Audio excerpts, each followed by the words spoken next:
plus on avance dans la relation, plus ces circuits d'attachement commencent à te mobiliser.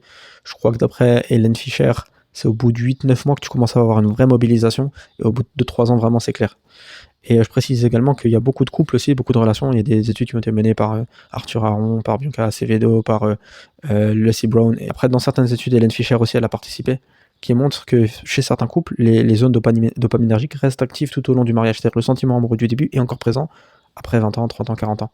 Par contre, il y a quand même une différence avec la sensation du début, qui sont ces zones qui sont en charge de la pensée obsessive. Ça disparaît. Et c'est sur ça qu'il y a beaucoup de travail encore à faire, parce que les neuroscientifiques, ils n'ont pas encore bien identifié quelles étaient cette zone. Une théorie, c'est que c'était les mêmes zones qui étaient en charge de la pensée obsessionnelle, des troubles obsessionnels obsessifs et des troubles obsessionnels compulsifs, les TOC.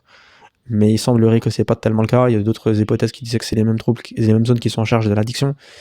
Et donc ça a voulu être testé, mais c'était pas tellement le cas. Moi, j'avais lu cette année un article de Adam Bowd qui montrait qui disait lui-même que c'était pas forcément très clair. J'ai essayé de lui envoyer un mail pour voir où en est l'état de la recherche aujourd'hui, et j'ai pas eu de réponse de sa part.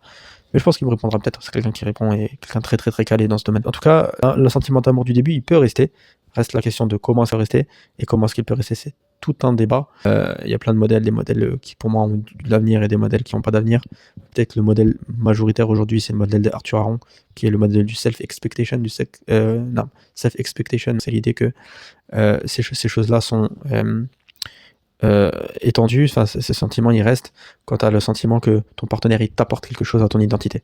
Donc ton partenaire, il est là et il participe à ton identité, il t'aide à t'élever. Et quand ton partenaire il arrive à maintenir ce truc-là tout au long des années, ce sentiment que tu as au début il peut rester. Ça, c'est la théorie principale qui est avancée par Arthur Aron. Je suis pas certain que ça a été 100% confirmé ça cliniquement.